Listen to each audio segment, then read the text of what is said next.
Hello, and welcome back to a new episode of our podcast. This is the $2 Film Club, and today we are talking about the first three first theatrically released Fantastic Four films, I should say, because yes, technically there is four or five now. Um, but yeah, we're talking about Fantastic Four from 2005, the sequel, Fantastic Four: Rise of the Silver Surfer from 2007, I believe. Is that correct? Yeah. And then the the much maligned 2015 reboot of Fantastic Four, also known as Fant Four Stick. I like Fantastic Four better because that film just never had a chance from conception. Yeah, I mean, uh, the arguably the worst ones are the ones that were made solely to avoid losing the copyright. Anyways, so yeah, let's get into it. Starting with Fantastic Four from 2005. This is directed by Tim Story, I believe. I think he's best known for like his comedies. Like he directed like the first Barbershop and he did Taxi yeah, and Think Like a Taxi. Man. Oh, Yeah, he also did the Ride that Along. most recent film, The Blackening. I heard, which was pretty funny, and Hmm. he did that horrendous direct to HBO Max Tom and Jerry film. But Oh, we he don't talk did. about that. That's funny. He did Ride Along too. Ride Along. I didn't realize how many of his films I'd actually seen I think I've outside of only The seen. Blackening. I think I've only seen Ride Along 2. I think they're pretty funny.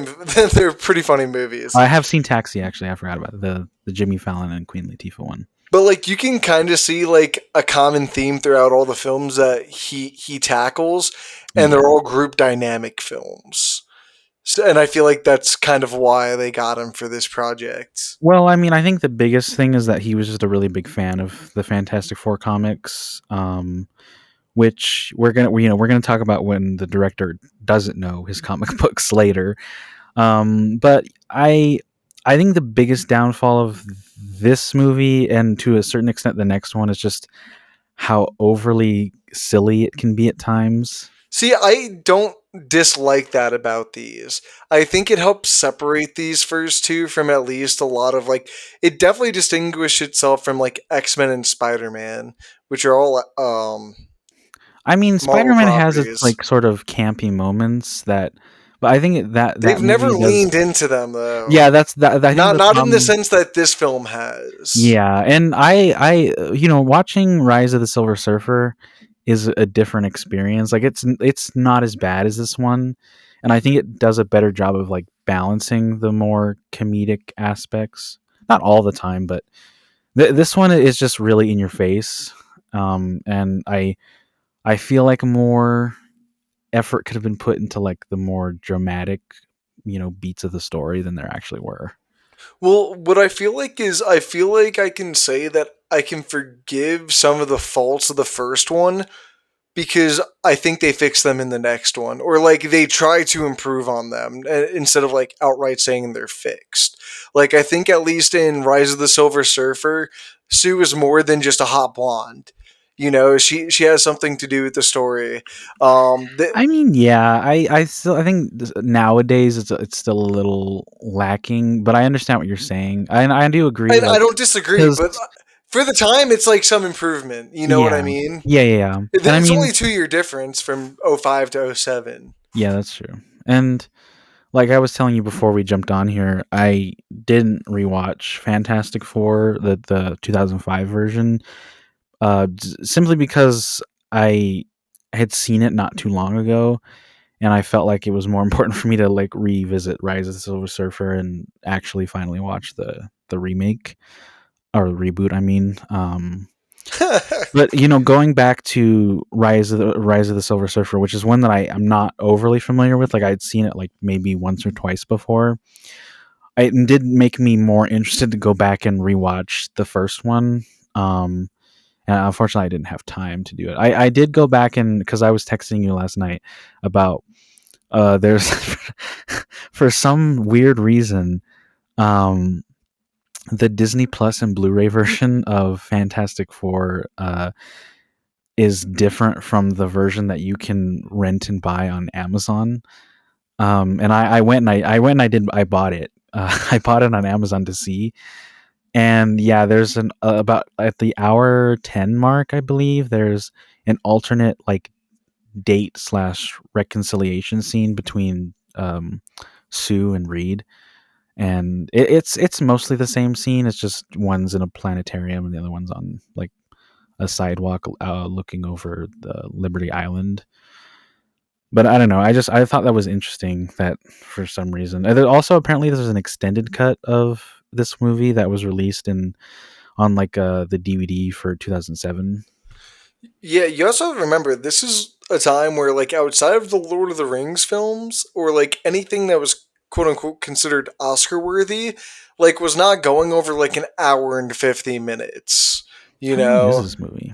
an hour and 46. the the Mm. first the first one's an hour and 46 and then the second one's an hour and 32. Mm.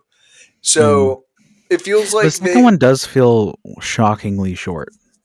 yeah, dude, it just I mean no pun intended, but it flies by. Like I feel like there's too many flying moments in that second film for that to not be funny. Um but like going back to what you're saying about like the overly cartoonish nature of this film that I think these films do better than what like it tries to do in the reboot, but I think the reboot just takes itself too seriously so it sounds even Yeah, dumber. it's the exact opposite problem of this movie, and then Rise of the Silver Surfer is like somewhere in between. Like Fantastic, and I'd never seen the 2015 one. This is my first time going in. I'd heard really bad things about it. Like I knew about the reshoot stuff, but man, this that one is. I mean, we'll get to it, but yeah, I think that one's just the worst. I think overall, though, I think the creatives in terms of Tim Story and the writers like not Mike Frost, Mark Frost, France, Stanley, of course, but then Don Payne and then Mark Frost returns for the second one, and then Don Turman on on the second one. They all have a good understanding of who these characters are and should be. Hmm. I just like their chemistry all around, and like I've seen the new Fantastic Four, so people can take this as they will. But like, I still think like Michael Chiklis is like the best version of Ben Grimm's we've gotten, and I'm not talking about like just like aesthetic wise. I don't think the aesthetics is like really all to write home about. I think it's cool that they tried to make it practical. It does Yeah. look kind of stupid that he is like this little orange walking popsicle. Um, but overall, I just like what they do with this story the most, at least in the first one, because man, bro, they really make you feel bad for him by Laurie Holden just being like, "You're fucking ugly, leave my face," like doesn't hear him out, then just runs into him on the bridge, and then doesn't even want to hand him the ring back, but leaves it on the ground, but And then to he like can't lay pick it up. it exactly. They laid in more by him not being able to pick it up, and it's just like you feel so bad for Ben Grimm, but not in like the way you do in like the reboot where it's he was abused by his brother and a family, like not in like that over typical sense, but it's like Yeah. this feels like more grounded. Like I don't want to say like not getting abused by your family is not a grounded issue, but like that's not something I want to see like my comic book heroes want to like get their catchphrases from. Like it's clobbering time is so weird to That's be such a coming weird from thing to his brother getting ready to like punch him in the face. You know, Yeah. like there's time and places to do it, and like that film didn't pick it correctly, and I think Yeah. this film did. No, yeah, I agree. I definitely think that he's the like his character is the strongest aspect of this movie. And definitely thinks it helps that he's the one like probably like the only cast member that was familiar with the Fantastic Four. And he was the one who really wanted to try and do the suit practically. And going back to that, I agree with you that it doesn't look the best all the time, but you kind of get used to it.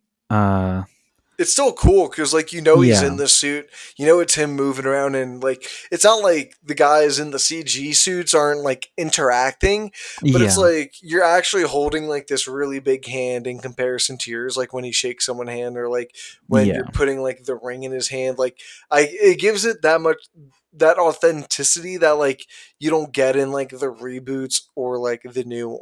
Yeah, there's definitely. that there's that like distinct nature in the like back of your mind that has that disconnection that like is always going to be hard to separate, I think. Yeah. Yeah. And also I think there's if I remember correctly, I haven't seen the extended version, but I'm really interested to see it now because like having known, that there is one out there, and it's got about like 20 minutes of extra footage. Like it's not like other ones where it's like got maybe 5 minutes of extra footage. Um but yeah, that one I'm pretty sure they cut some of it. Might have been one or two extra scenes of him with Kerry Washington's character, Alicia, I think her name is. Um and I think there's it's like a lot of character moments that they cut out that I think would maybe benefit more.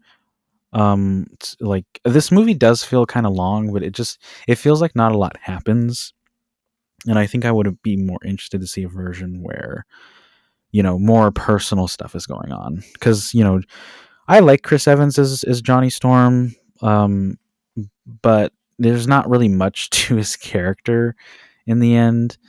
At least with Reed and Sue, they've got like their romantic tension going on.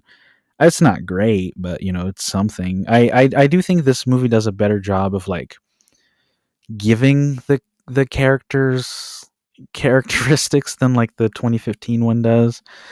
Um, but yeah, Yeah, like I definitely enjoy that their relationships are all defined when you yeah, just first meet them, and I think that like it's hard not to compare like this first one to the reboot at the very least, because like they're kind of just totally distinct opposites of each other, and that goes by like we don't need to see or waste 50 minutes of like seeing young Reed and young Ben at the age of 10 do some really stupid, crazy science shit to like do some Easter eggs on like the Fantastic Mobile down the line. Like those are like really weird and non-interesting setups that don't make sense for the time that they're doing those references, while also just kind of telling a bleak version of the story.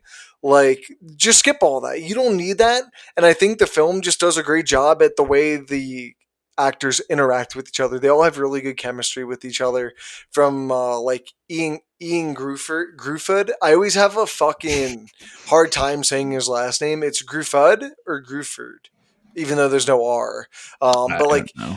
Ian and Jessica Alba, like I think they have really solid chemistry in this film, and you get a good sense of where their relationship is at, but you also get a good sense of how she feels with Victor, and they're like, it's all, it's not like the deepest stuff in the world, but for a 2005 comic book film with not much to go off at the time, I think they hit the notes that they needed to in Mm, stride, and I think it all pays off for at least what I think is an overly fast ending climax, but a satisfying one.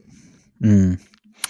Yeah, that's the thing about this one in comparison to like the next one, is that I think this one gets better as it goes on, and like the climax is actually pretty decent, but then in the next one it's the reverse. Like everything is really good up until you get to the start of the climax. But yeah, we'll get into that. Yeah, I how do I want to say this? There's things that I like about this movie. It's just I think the problem that this one has is similar to the 2015 one, is that it does spend a bit too much time on the whole origin stuff. Like I like getting to see like the moments between him and Ben and Sue, but it takes a while for them to like start transforming and getting their powers and stuff. And then the whole movie is kind of about them just trying to reverse it, and that's not the most interesting thing. And then you've got fucking, uh bargain bin Green Goblin running around in the background fucking I like what's his fuck, I can't even remember his name now. That's bad. Julian McMahon as Doctor Doom. It's just he's not written very well. I think it's more the performance that I like, No, yeah, it's and like charmishly devilish. yeah, I definitely think he's trying. It's just the writing is so not great. I'm not familiar with the comic book versions of these characters very much, and I know he's very different in the comics. Well, so that's what I was gonna like kind of touch on with you explaining their origin story, because I found like I agree with you at the end of the day that I think it takes a little too much time to get through it all. But I think it's interesting because Doctor Doom doesn't necessarily get his powers like with the Fantastic Four, and it's generally just kind of been an overtime thing between his intelligence, his money. He like dabbled in like the mystic arts, so it like wasn't one thing in particular that gave him his powers. It's just he became powerful over time until he became like getting these things that made him like a fucking mega god. um, I mean, I guess it's similar in that in this movie he gradually starts to turn into a metal person, but no, but I thought it was interesting that they wrote him to have more of a relationship with the Fantastic Four and write mm, him into like the disaster that gives them that those abilities. Because I don't think it really works. I don't think it's something that needed to be changed, and that's like something that the reboot also took away from this film. That I'm like, could you guys do something a little more interesting? Like, I but understand the inclination to tie him more personally to the at least some of the members of the Fantastic Four. But yeah, like you were saying, it doesn't really work most of the time, and it's really in this movie particularly, it's really bogged down by the weird like love triangle thing. I don't really care about you know her relationship to Victor. I don't think anybody really does, and I don't think it's anyone not ever believes that she really cares about him, and no. that's the thing is like her the way she acts is not what I feel like the script is trying to tell us how we should act. Well, it's obvious that she still has feelings for Reed, and and also it doesn't help that Victor is like such a massive douchebag the whole time, and so the whole Dude, it's just relentless. He's just a relentless douchebag, and I think that is what kind of like lends into the absurdity of the comic-y Mm, aspect of it. Is just like he's so absurd. Just like why would she be with him outside of just the money? And yeah, that right, like but I feel like that reflects poorly on her character. that's what I was thinking. I'm just like, man, you just go from a really good guy because he didn't want to Mhm, move in with you right away, and like he was kind of hesitant to like ultra mega douche because he has a lot of mhm. money, and like I she think seemed pretty like I don't know, I can't find the proper word, but like petty. commanding. Like she went with whatever he wanted. It seemed like Mm. she didn't have much of a voice. Yeah, I don't know. I like her character in this movie. It's just I think I attribute that more to the performance. Again, the same thing with Julian McMahon. I just the writing really underwhelms it because the writing kind of tells you that she's a little shallow, but she doesn't come off that way. Like in individual scenes and conversations, like it seems like she cares a lot more. It's just that the things that some of the things that her character does don't translate over to that. Um, but yeah, and it doesn't help that every every chance this movie gets, they're trying to like over sexualize her for no reason. Like I think there's two scenes with in this movie where she's like almost stripped down. because there's the scene at the beginning on like the bridge or whatever, and it's kind of a fun scene. It's a little, you know, it's a little Tacky. no, it's a little brought down by the fact that they caused that entire mess. And the whole scenario that involves her like stripping down is immediately ruined by the fact that it was like in the movie it's unnecessary, like you can clearly tell, because their whole thing is like, oh, we can't get past, the security or the police or whatever, and then they all look at her like, you can get past, but it's never explained how that's going to solve, all of them getting over there. And then um it's immediately ruined by the fact that after, her whole thing fails and the gag is like, oh, she's, in her underwear and everyone can see her, and they just end up walking by anyways. So it was completely unnecessary. And then later there's a part where, like, I think Reed walks in on her in the bathroom and she has to like turn invisible and you just see like the towel or wadatever. Yeah, um bro. Right after this film, they're just like, okay, she can just manipulate all of her clothes. Right after this, they heard that's one of the things is like, do they do that? yeah, I'm pretty sure in the second one they do that. I think I it's know. just the suit, because I think in this No, movie I they thought in her explain. regular clothing, they she I don't like think makes so. him invisible I because don't she think we should ever see like. her There's like. no reason she shouldn't be able to. You know what I mean? Like in all reality, with her powers, like she's able to like make things that she touch invisible. So Yeah. it's not like it'd be going away from her abilities per I mean, I know they se. explained that in like the 2015 version, but I don't think it's ever explained. There is a deleted scene of her doing that, like she accidentally turns something invisible, but I don't think it ever translates to her clothes. Probably because they wanted to, you know, have an excuse to get Get her Jessica either Alba either naked. get her in her underwear or get her like completely naked.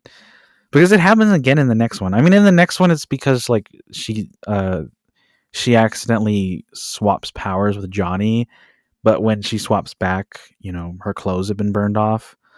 Um, It's done much more appropriately. is it though? I mean, Is it though? When I know the only for reason is comparison, because, I mean, I guess it makes more sense. Yeah, like story wise, or um, yeah, logically. But I don't know. It to me, it just reads more like they wanted. They still, because yeah. I feel like I wouldn't feel that way if it wasn't for the fact that it happened in this movie as well. There's like we did it in the first. Fuck it, might as well just do it in the second. Yeah, I mean, I get it.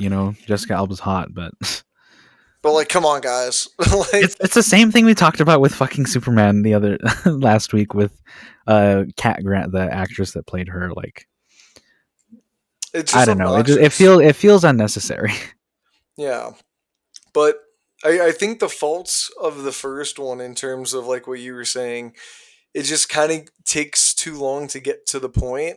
Is what Yeah, I think the second one fixes. Is like you're just kind of this one is like I think you were saying it before, the best one out of the three so far, Rise and of the I would Silver Surfer. agree. Yeah, it's Yeah, just a by far better film. it's Just more from interesting. yeah, just from an entertainment standpoint. Like I know me and you are gonna like bag on Galactus being a asshole cloud essentially, but everything else around it is like fun. Like seeing Johnny absorb all four of their powers, Mm, like have like from touching the board, and like they each individually like kind of go through that process. But seeing Johnny use it at the end, like it's stupid as fuck, but it's really cool. Just it's really short, but it's really cool watching him just beat Doctor Doom around New York City with the Thing's hand while flying like he's on fire, but he's like expanding, but also like this is where they're just like, you know what, fuck it, we got all of like the story stuff out of the way,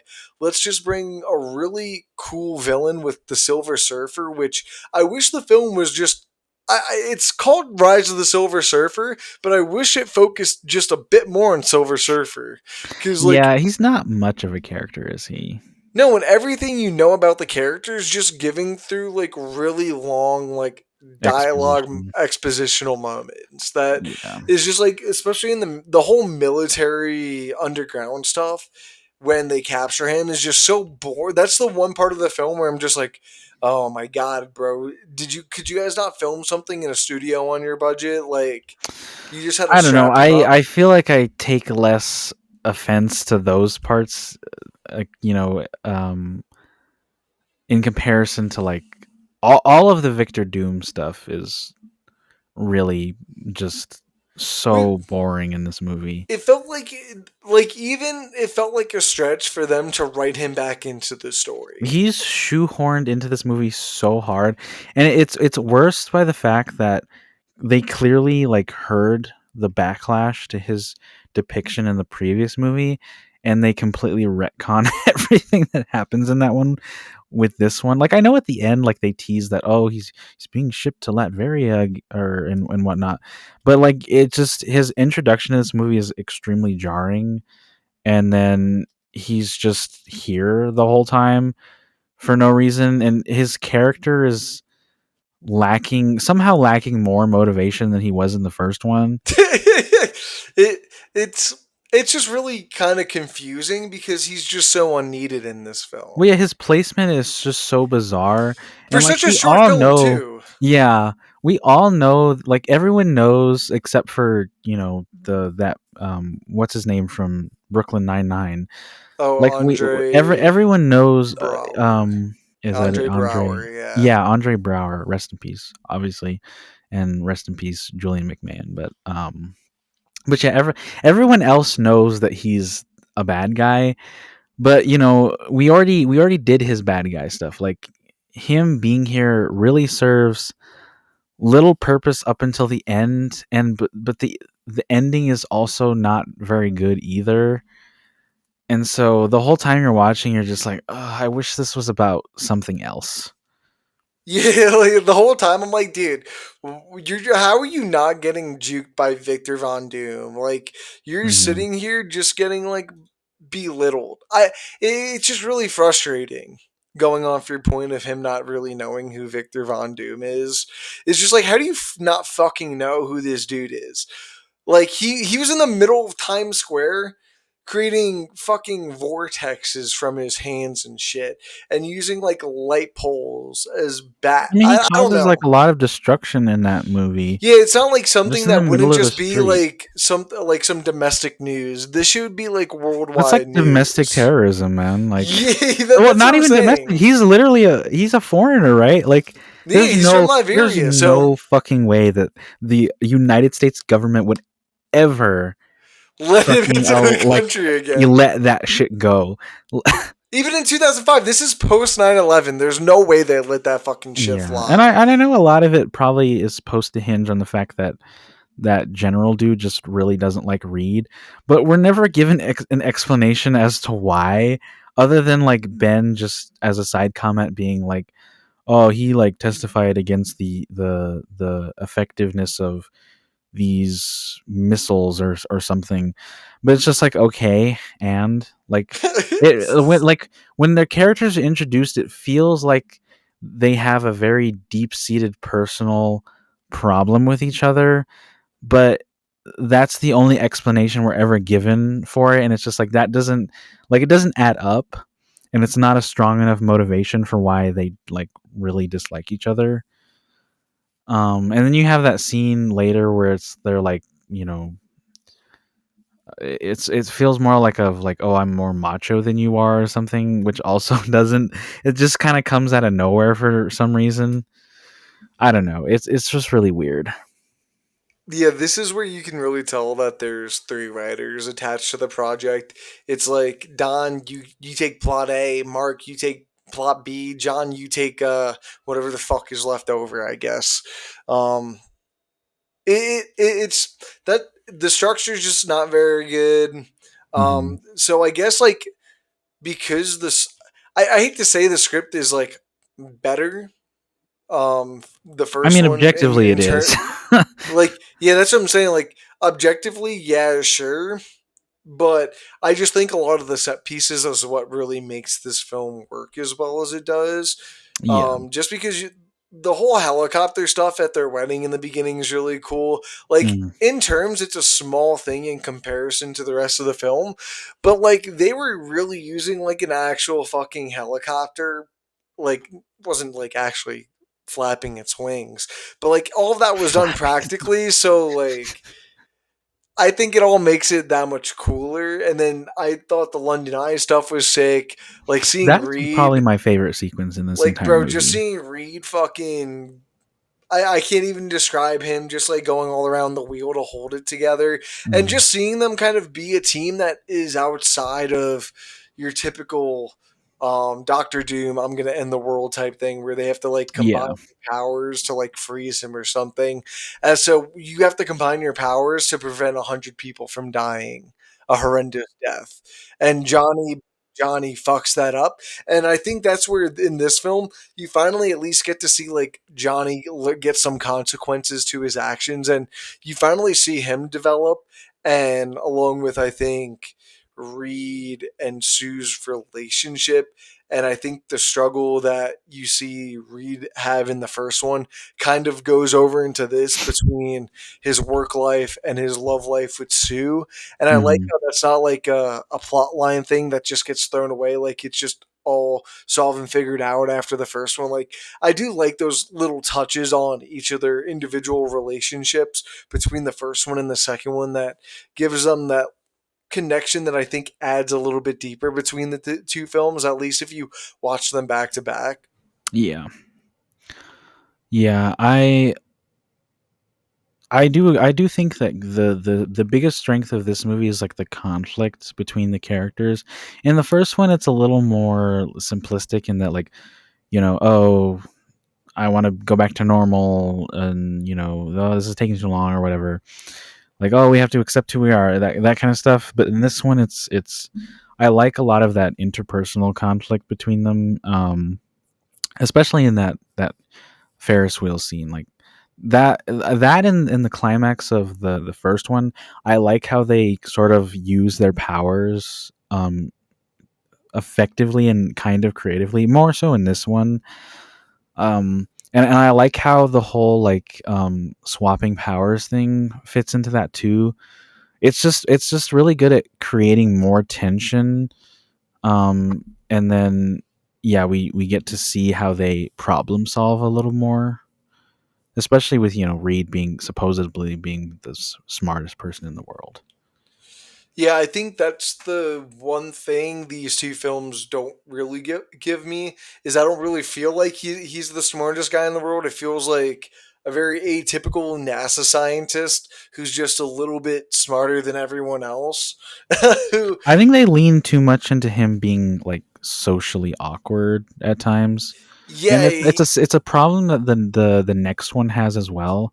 They really don't know how to write Reed Richards for some reason, and I'm like, it doesn't feel like it should be that hard. Like there's ways to make him be smart and not come off as an asshole. yeah, no, I agree because like the entire time he's just like bumbling over his words with Sue in Yeah. any form of a conflict that he has with her, and it's just like you guys just did this in the first one, and like where's the progress of the character? There's really no.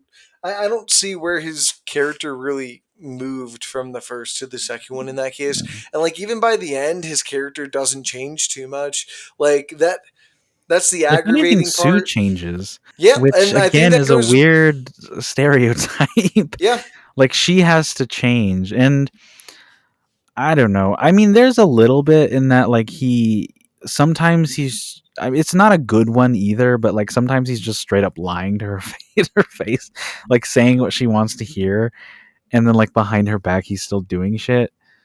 And it's a little unclear like what the message with that is like, oh, you the only way to make your marriage work is to lie people, and then the woman has to change.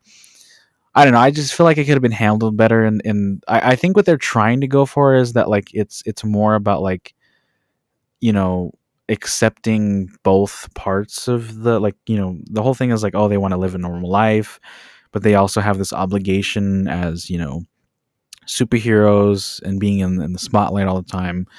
But some of it seems a little more um I guess, sexist in a way. I mean, I wouldn't doubt it being it for 2007. Yeah. Like socially, they could only change that much in between 2 years. Hmm. Um, However, though, I think my favorite part of the film is actually the Silver Surfer. Just, I think Doug Jones and Lawrence Fishburne, like they have a great combination between Doug Jones' like physical appearance and the way he performs physically, and Lawrence Fishburne's just like super like gravelly undertone voice. Like I don't know, I think it all just works, and that's what makes like the Doctor Doom character much more frustrating. Yeah, he Is feels much more out of place because of yeah, it. do you know the backstory for Silver Surfer? I'm trying to remember, what did they say in the second one, because I didn't watch the second one, Silver So Surfer. in this one, he is forced into servitude to Galactus in order to spare his planet. Um, so I essentially he offers himself as a servant so that Galactus won't destroy his planet. Okay, so like it's not really wrong, but like so Doesn't he like get his memory erased or something in the original comics? well, he gets his memory erased, and then from what I can remember, is the Silver Surfer in the new one, Shala Ball, is his wife, like on their planet, and so it's Mm. not only saving like his planet, but it's like his wife as well. And then I don't I know mean, how yeah, like there's that Shala, aspect in this one too. yeah. So like she becomes this like the other Silver Surfer, but like yeah, I Mm. just think it all works, and I wanted to see more of that. Yeah, it And doesn't they had the use room and the his. time, but they just they allocated the wrong resources. Yeah, I definitely agree that this movie. I do wish this movie focused a little more on the Silver Surfer because he is such a cool character, and the movie's not that long, and we're wasting time with all this military shit and fucking Doctor Doom shit. Um, and yeah, I feel like there could have been more time put into like his, uh, I guess, turn from the dark side, because a lot of the climax hinges on that aspect, but he doesn't really interact with any of the other characters very much. And that's the other thing. Like, it got to the part where they're like going to trap the Silver Surfer and deactivate his powers, and I looked at the runtime, and it was like almost the movie was almost over. There was maybe like 45 minutes left Yeah. in the movie, and I was like, oh, that's interesting. I don't know. I wasn't. I was. It rubbed me the wrong way when I saw how much little runtime was left. I was like, how are you guys gonna like tie this up? And like his backstory doesn't really like come to a resolution or anything. I don't know. It's just really weird how they handle it in the climax. Well, that's like kind of my iffy part, is like they don't show you his relationship or like anything to do with his planet or like his reasoning for going and being a herald for Galactus. But then they also don't show you any of his relationship with Galactus either. Now, give or take, I don't really know how you Galactus isn't fucking a character in this movie. that's what I was about to say. Like, I don't know how you really would though if you're gonna make him a cloud, but then at the end of the day, why make him a like? I don't know how any of that works, and they don't help trying to make it how try to make you understand. And I think No. that's like in the fault, like the biggest fault of the film is why I think the climax like it feels so underwhelming, because then they have to revert to the villain of the last film. You Well, I mean, know? it's rushed too, because like all of a sudden, um, yeah, all of a sudden, Victor is the bad guy again, and he's stolen the Silver Surfer's board and powers. So now they've got to rescue the Silver Surfer. Then they have that flying chase scene, and then Sue is dead, and fucking Johnny's beating the shit out. It all happens very quickly, so you don't really have time to like um you don't have time to absorb like the emotional beats. Like, it's an interesting choice to fake out kill Sue, but I think like the execution didn't work as well for me. And part of it is just like, the Silver Surfer is outside of the car, and he's set up to be like really powerful and strong. But then all of a sudden, Sue just kind of like runs out in front of him for no reason, because he doesn't look weak. I think that was the problem. I think if they just made it so that he looked more weak and exposed, then it would make more sense for Sue to like go out of her way to like try and save him. Yeah. And then also the relationship between her and what's his fucking name? What's his real name? Norrin Rad. Uh, it's not because they've had like 5 minutes of screen time together where like he was conscious and talking. It's not enough for him to like give up everything to like save her and save the planet. You know what I mean? Yeah. The film's just trying to do too much in like such little time. Yeah. And Um, yeah, and then it doesn't. Yeah, it definitely doesn't help that Galactus is like not a character. The stakes somehow feel shockingly low in the climax compared to like the rest of the movie. Because once it's revealed that he's just like a cloud, it's just like I don't know how to like. Yeah, I that's don't what know I'm how to saying. Like, judge that, how to I don't know gauge. what I want to ask. Like, what was the thought process into making him a cloud? Because like, it's not even me mocking it at this point. I'm just curious because it doesn't seem like a good idea to write in any direction. If anything, No. it seems like it's just like a block.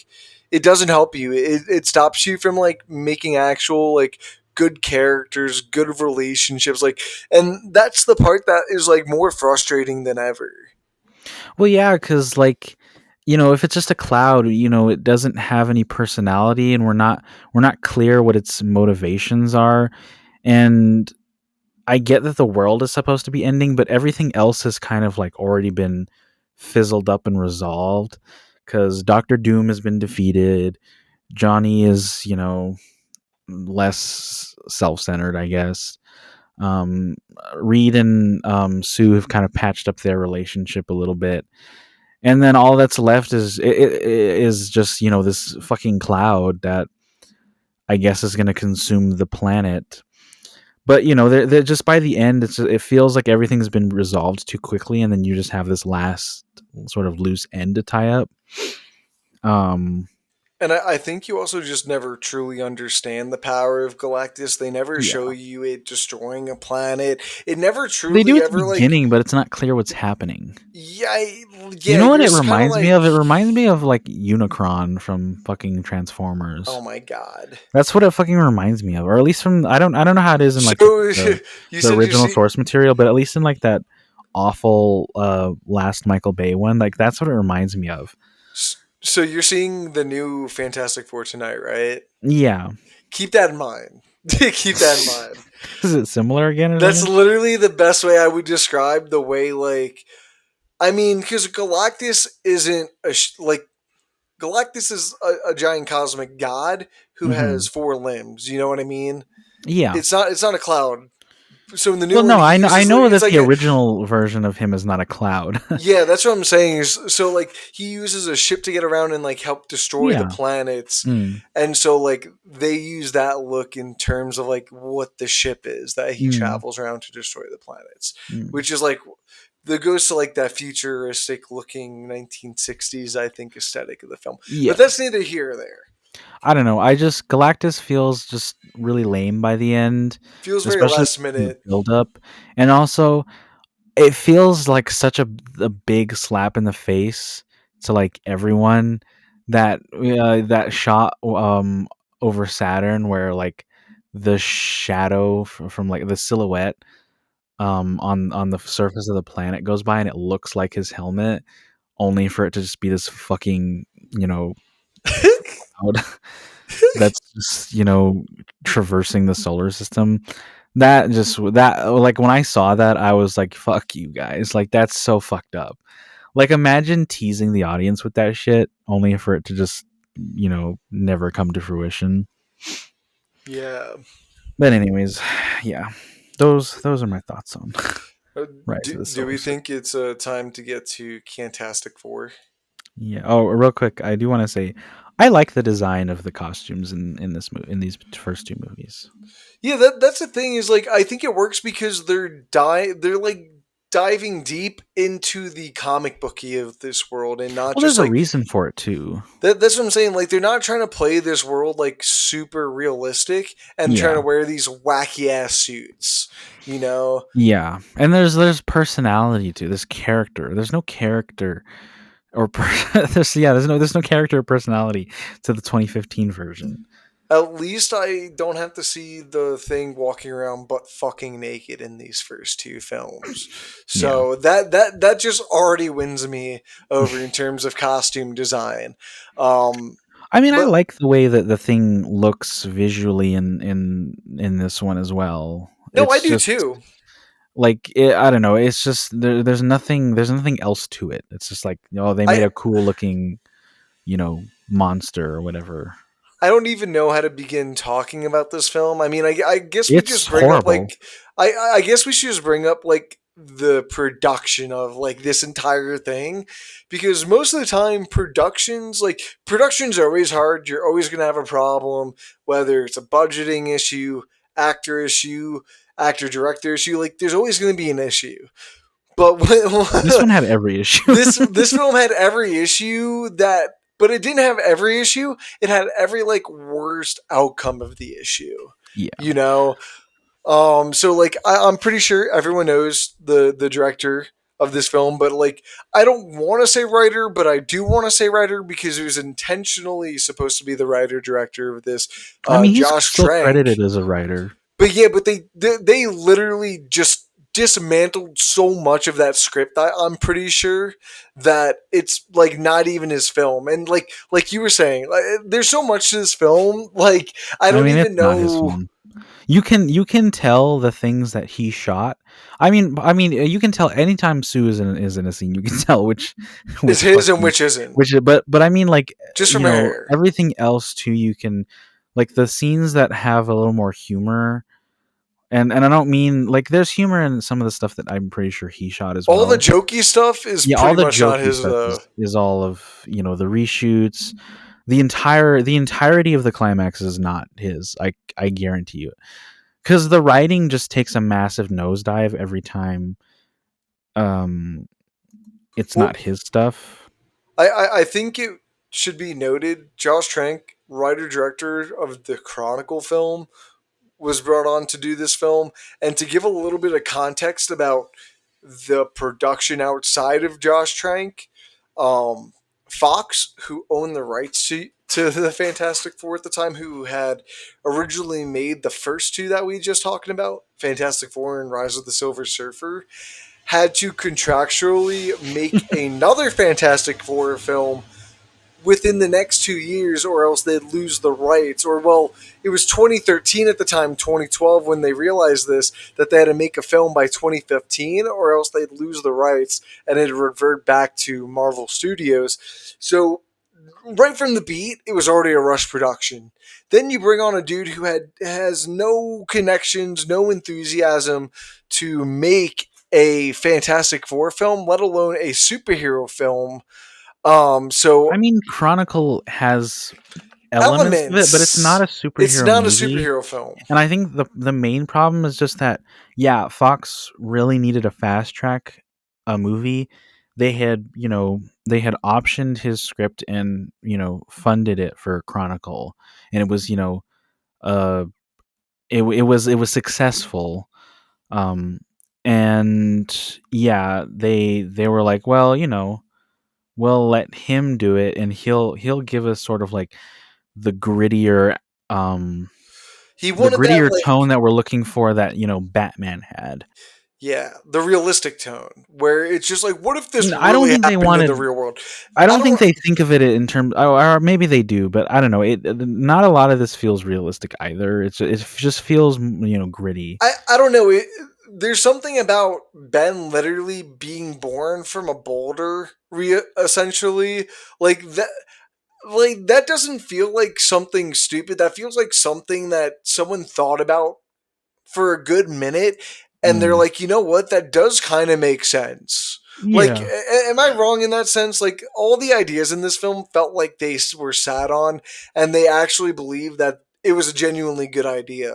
But I to mean, not go on, all of the ideas, but but no, no, the no. Here, original ideas, yeah. you'll see how the other ideas work into this outside of Simon Kinberg.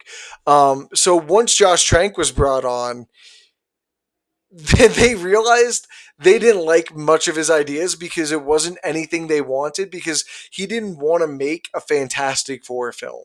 Yeah. From what like some of the reports were saying, is the first script, like the first draft or two of the script, were very much like a Chronicle 2, a Chronicle sequel.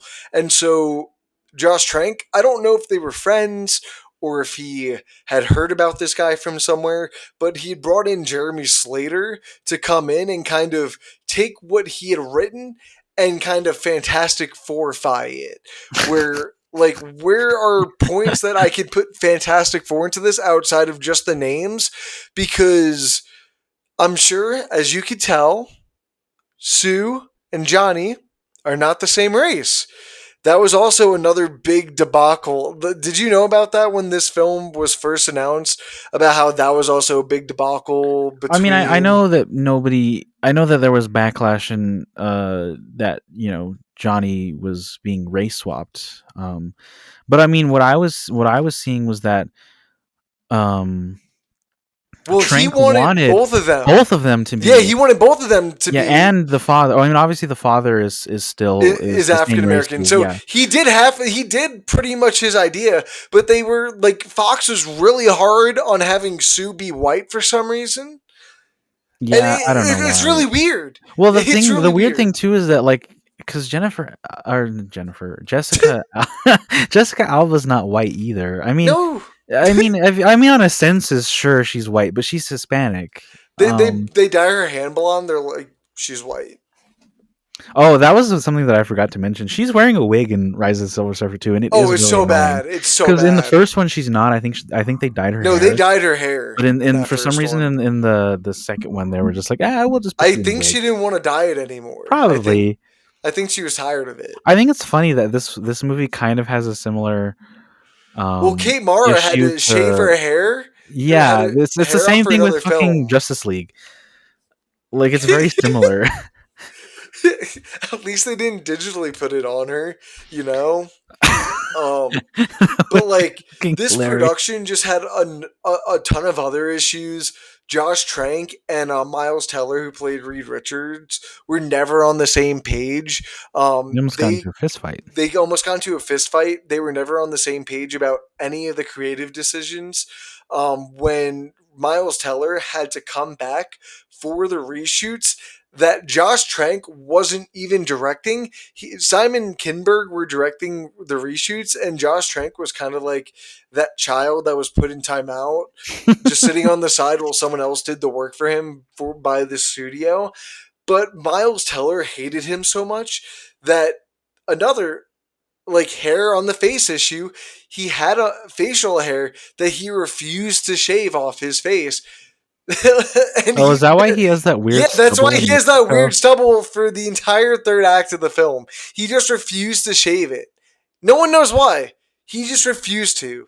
I mean, that's less because it kind of matches like the story, but No, but that that was a is part of the weird. reshoots. Was him going to the like him Oh um yeah, yeah. like hiding out.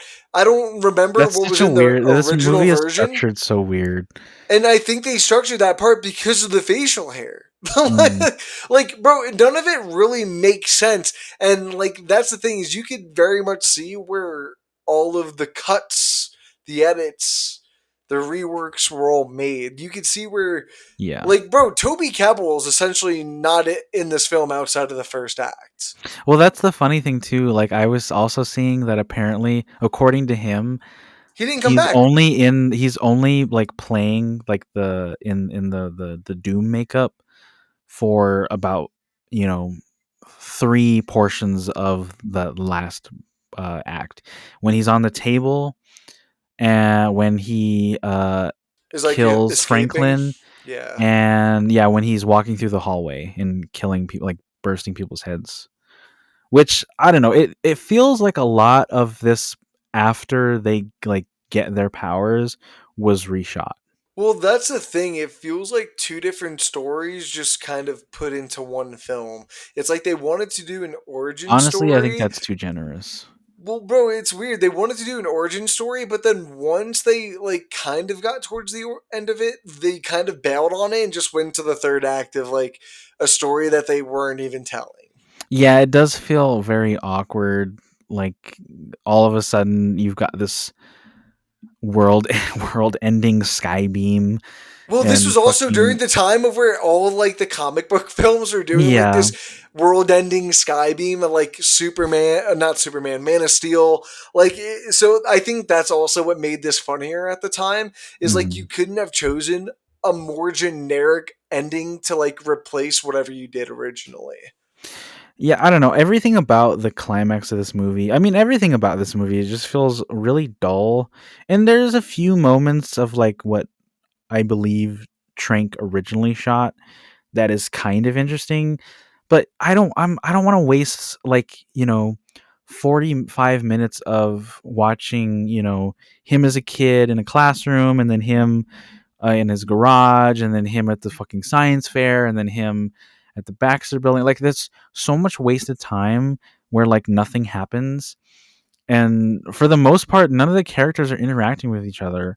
And Yeah. then just for us to, speed through a montage of them building the fucking machine. The time that should have been dedicated to them like forming a bond and a friendship, all of that is just, speed ran through a montage, and all of a sudden we're supposed to believe that they're friends with each other, and they get their powers in a very horrific way, which is that's interesting, but it takes too long to get there, and then it's almost immediately abandoned. Like that's the main problem with this movie.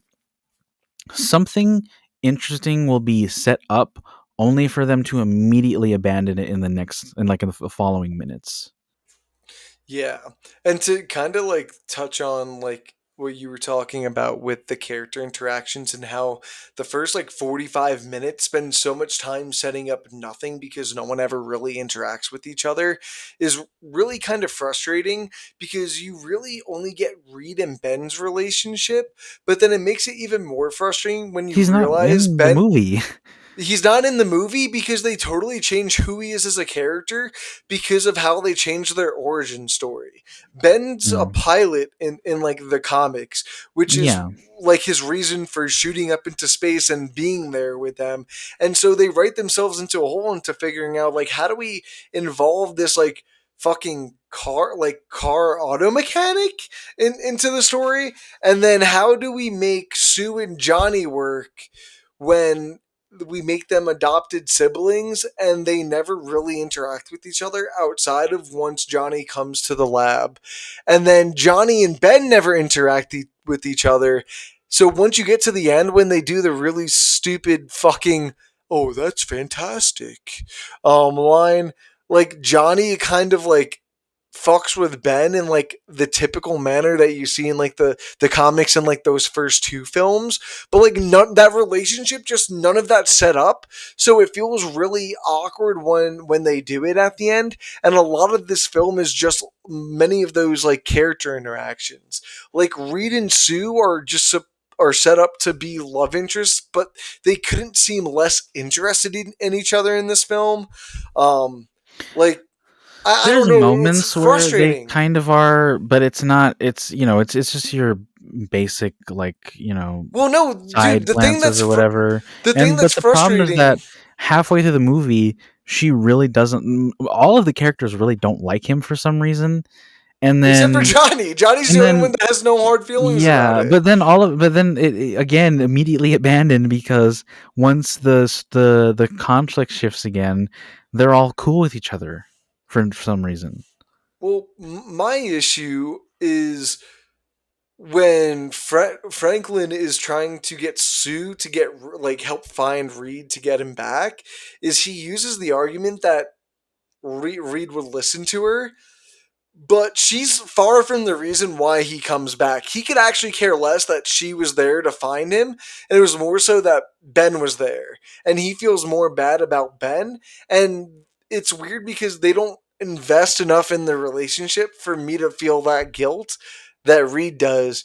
But then he doesn't care enough about Sue outside of like those small little uh, uh, fuck me eye moments that they give. Like it's just so weird. And then Johnny is just kind of cool with everybody, you know. Yeah. That's just his character.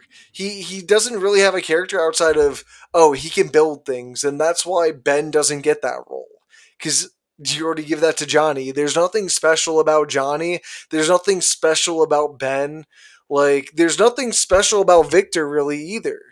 Um, no one ever really feels special in this film, and that's the hard part that I can't really grasp because Reed doesn't feel like the smartest man in the world. Sue just kind of feels like your ordinary character.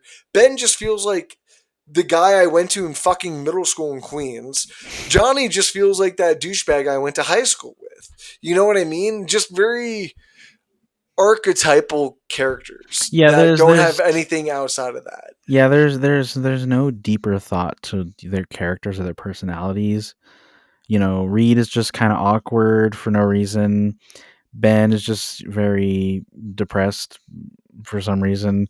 Johnny's just very It's because his angry for brother some like says reason. clobbering time Yeah, before he and then punches him. Sue, I don't even know what Sue's deal is. She's the most bland character in this movie. Um and I don't know. It's helped a little bit when she like, you know, at least starts to have some sort of emotion towards Reed even though it's anger and it's not really motivated, but whatever. I don't know. It's just yeah, all of the characters they don't have any chemistry together for the most part, and they don't do anything interesting with them. And it just feels like we're staring at a mostly blank canvas for the most of for the majority of the runtime. And it's really frustrating because I actually think there's a strong like foundation to Yeah. making all of these characters work and having Franklin be like that core person between all of them, like the father figure. And I think the moment at the end could have really worked, but they went about it in all the wrong ways. Because I actually think Reggie, it's not Reggie, but it's Reg E. Kathy. Uh, I think he actually gives a really good performance and like a decent performance in this film that Mm. is just kind of overwatched by all the other bad things in this movie. And that's why I find it frustrating is because he's just so good in this ground of nothingness. And that's really what it is a bunch of nothing characters doing a bunch of nothing things that mean nothing to anybody or anything that leads to a nothing beam in a nothing sky. You know what I mean? Like, Yeah. it, Yeah, I hate it. I couldn't put it any better way. That's exactly what this movie is. And yeah, I don't know. Just I was because I was kind of getting into and excited about Rise of the Silver Surfer as I was watching it. But just watching, I was yawning almost the entire runtime of that movie. It's so boring and so bland of a movie. Nothing. It never feels like anything happens because we're constantly jumping from scene to scene, year to year. There's too much going on, but it like you were saying, it never feels like it means anything, and the plot doesn't really progress until it's convenient for some reason. And yeah, the characters don't evolve, they don't change, their relationships don't change with each other. Well, they do, but not in a realistic way. Yeah, Yeah. I don't know. I'd be interested to see the Trank version of this movie. I don't know how much better of a movie it would be, but it at least seems like it would have been more interesting than what we got. Um, And I I'm gonna sit here and say I might have probably sat here and dogged on the film as much as we are with this one. But I would have just taken anything with some creative ounce in it, and I think that's yeah, why when like the scene of them getting their powers is like the only scene that I really do like in the film because it feels like the one time like anything of substance comes through. Like the whole idea of their powers being like this body horror type thing, I think is a cool idea. And instead of like them being hit by these like gamma or whatever these solar rays are in space, I like the idea of them going to like a planet. Like there's these cool ideas, but like why, like then it's ruined by Victor just like shoving his hand into like this unknown green substance. Like everything that starts to like get me interested just is undercut by something instantly a character's doing that's really stupid. And these are supposed to be like highly intelligent beings that are hired by like NASA, CIA, fucking all these people. And I'm like, dude, you're just shoving your fucking hand right into that motherfucker. Okay. Yeah. I do like when they do like teleport back and Reed wakes up to see like the mess. Like that's really good. I wanted to see more of what that type of film could have offered. But And yeah, I there's like a creative yeah, direction for that scene.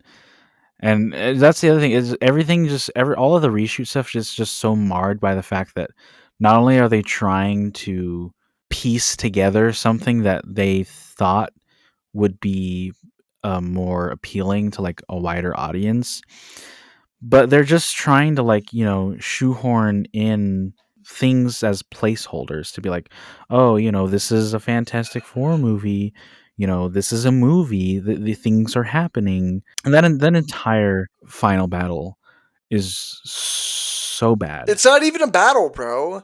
Like that's the thing. It's just like Well, they don't work as a team. They that's don't the use thing. their It's powers in any interesting way.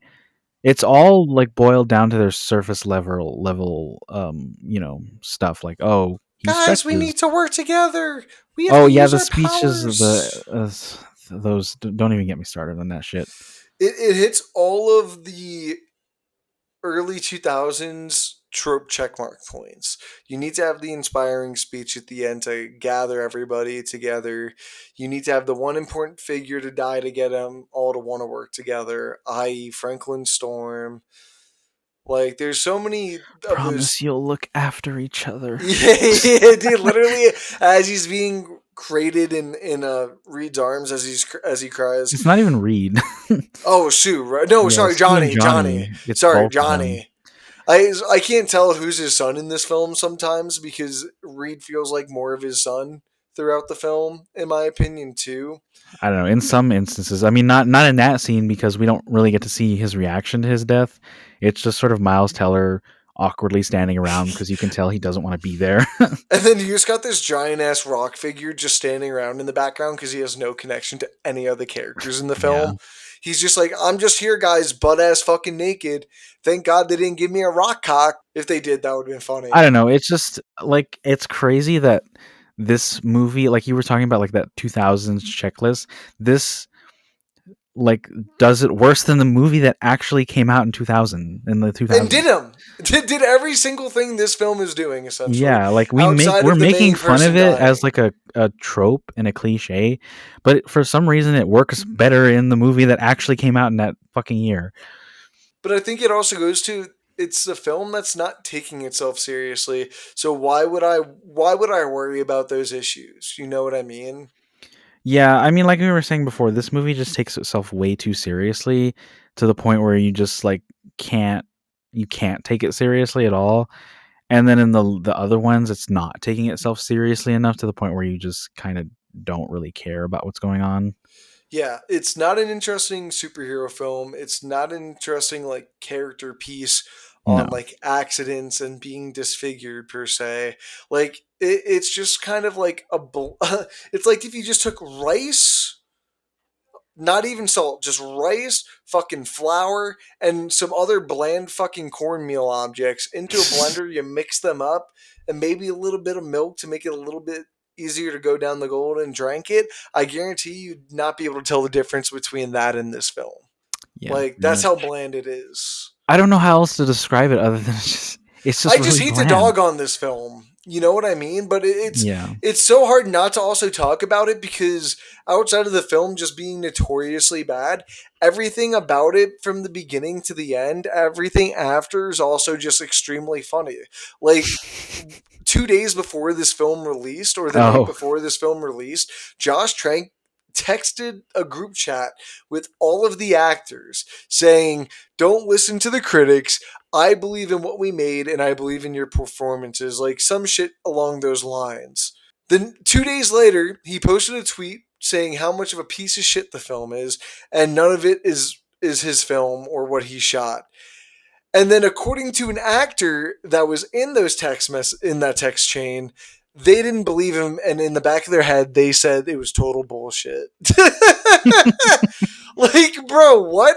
And Well, then it's read. worse too I want because you to read in the letterbox 2019, too. yeah, in 2019, Trank logged the movie on 4 years later, too. This is on 4 years later. his letterbox and left a review. And so this is what the review reads: Fant Four Stick, huh? Okay, first of all, I thought it would be great, all caps, if I searched FF 2015 and the shit wasn't even on here. Low key, I kind of was hoping it wasn't, but it was, and I'm here. Anyway, where to begin? The movie is alright, all caps again. I was expecting it to be much worse than it was. I literally haven't seen it since like 2 weeks before it came out, and I was in a heavily fucking traumatized state of mind. Why? Save that for another time. I Anyway, don't think movie he needs to review. state why. I think we actually all know, honestly. Anyway, movie review. Great cast. Everyone in the film is a great actor, and overall, there is a movie in there somewhere, and the cast deserves to be in that movie. Everyone who worked on Fant Four Stick, I hate that he keeps spelling it that way, clearly wanted to be making that movie, but ultimately, it wasn't. Did I make that movie they deserve to be in? To be honest, I can't tell. What I can tell is there are two different movies in one movie competing to be that movie. Is there a hashtag release the train cut? Doesn't matter. I'm not Zack Snyder. Zack Snyder is a storied, iconic, legendary filmmaker who has been knocking it out of the fucking park since I was in high school. Me, then, I was 29. I was 29 years old, making my second film in a situation more complicated than anything a second-time filmmaker should have walked into. That said, I don't regret any of it. It's a part of me, and I just hope Peyton Reed makes the next Fantastic Four and crushes it, and that I get a cameo. Anyway, that's it. Fant Four Stick. Period. Peyton Reed did not go on to make a Fantastic Four movie. And I'm pretty sure he didn't get a cameo in this next one. Bro, I just, I literally can't. I'm in tears listening to that, bro. It's Because such an over dramatic like it's review. just the world's biggest crash out unfolded over like 5 year time span, and it's just, I think it's one of the best things ever because I genuinely really liked Chronicle, and I remember Yeah, when it's a they good announced movie. this, I was actually really excited, and I remember hearing that concept of his pitch going off of like The the whole Fly. body horror, the fly aspect of it, and like you could see that with. I thought it was really cool, and I was super open to it because I know you know this, and we've bitched about it before on the podcast about how you don't like Man of Steel and I do because of like the darker and I realistic mean, it's not as aspects bad of as it. this movie. No, that's what I was about to acknowledge. I Like think this this is like movie, the far does it far different manner in all the yeah, worst ways, you know. yeah, And I was laughing because I do find it funny how everything just always connects back to Zack Snyder too. yeah. This movie is this movie makes the first two that we talked about look like The Godfather and The Godfather Part Two, but it makes Man of Steel look, you know, like Citizen Kane or something. Like Man of Steel is way better in comparison to this movie. Like I think Man of Steel is entertaining. I still have a lot of issues with it. it's it's Yeah, no, I can sit it's here and something. acknowledge the faults of the film, but I can definitely say if someone sits here and say, "Oh, it's because it's a dark version of Superman per se," like I just No, don't think that's like I don't have a problem with that. I have a problem with the story. That's my, and I'll talk about it no, with you when we yeah, get to no, that episode. I that's my have point. I have a lot of problems with the way that that story is written. It doesn't have anything to do with just the idea of like, oh, let's make, a darker a tone. Yeah, and I absolutely agree. And this film just did everything it possibly could wrong. Yeah. You know. Yeah, it's yeah. All Apparently, right. Josh Trank has only made one other movie after this. In 2020, he directed Capone with what's his name, Tom Oh Hardy. my god, dude! I forgot about that movie. Oh my, that was also another disastrous film when it came out. Was it only released on Yeah, it VOD? was on VOD, only Oh, that's VOD. fucking that's ooh. Yeah, and it's notorious Oof. because there's a scene of like I'm pretty sure Tom Hardy just like sitting down, pissing himself, crying. Like so maybe we'll talk about that one day. Maybe we should just do a Josh Trank episode and talk about his other two films. Chronicle and Capone. Yeah, and just do Chronicle the is full good. circle moment. I like Yeah, Chronicle. it's probably his only good movie, unfortunately. Doesn't say much, unfortunately, at the end of the day. But I think we should get into our Our ratings. ratings, right? Yep, I agree with you. You go first. Damn, I get to go first. All right, sorry, I'm pulling them up on Letterbox. Yeah. So for the first one, I give it a star and a half. Does Reed become the condom, or does the condom become Reed? Oh my god. I gotta look up my fantastic Silver Surfer. If I could spell it correctly, that would also help. Just look up Fantastic Four, bro. It should be there. All right. Shut the fuck up. All right, I just gave it a star and a half. I couldn't think of anything funny, so I didn't give it a review. But then I didn't give it stars for Can't Force It, but my reviews. I wonder if Josh Trank just screamed "It's clobber in time" to Miles Teller on the set during some of their beef and put that line in the script, thinking he ate with it. Didn't you have another one from like when you watched it a while ago too? Hold on, let me see. I think you have another review on there. How do I look at all of the reviews? Go into the movie and then find the review section and go to you. It says I reviewed it twice. Yeah. Here, I'll Show find your it. activity. Oh, here we go. Found it. So, dude, February 2025, I gave it a star, half a star. Oh my god! Read what it says. Josh tanked. Bro, oh, that's so good. That's so good. I totally forgot I wrote that too. I love that. All right. So I gave the Fantastic Four from 2005 a 2.5 out of 5 stars. I said overly silly, pretty nonsensical. Victor Von Doom steals the show, though. Rip Julian McMahon. Amen, brother. Yep. Then for Rise of the Silver Surfer, I gave it a 3 stars out of 5. I said this movie is actually decent until the climax starts. Doctor Doom's placement in the story is really awkward, and Galactus is pretty lame. But at least they tried this time. And then, yeah, Can't Force Stick, as you said. I gave a 1 star and said this has to be the most dull superhero movie ever made. I yawned countless times while watching this. Literally couldn't have made like a blander fucking film if you tried and like you bro put some cayenne in that bitch or something. Yeah, there's no seasoning. um but one thing just to wrap it up I forgot to mention is I do think they all visually hold up too, which is quite shocking.